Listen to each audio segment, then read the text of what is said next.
How to enter redeem code on Google Play Store. Hi everybody, welcome back to the channel. In today's tutorial, I'll be showing you a quick and easy way to enter redeem code on Google Play Store. Let's just get right into it. First thing first, you can go ahead and open Play Store and find the profile icon at the top right corner. Tap on it.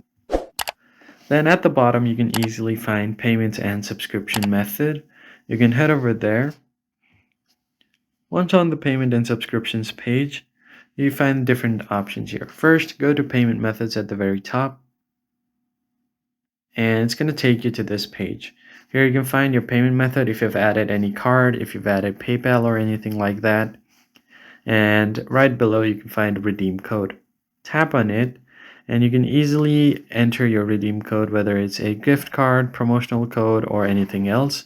Just enter the code here, and if you want to scan your gift card, you can just tap on this button here to scan it and automatically add your gift card to Play Store. Now, after you've entered the code, just tap on redeem, and if it's valid, you should get the item of your choice. That's basically it, guys. If you found the tutorial helpful, hit the like button below and subscribe to our channel. I'll see you guys in the next one.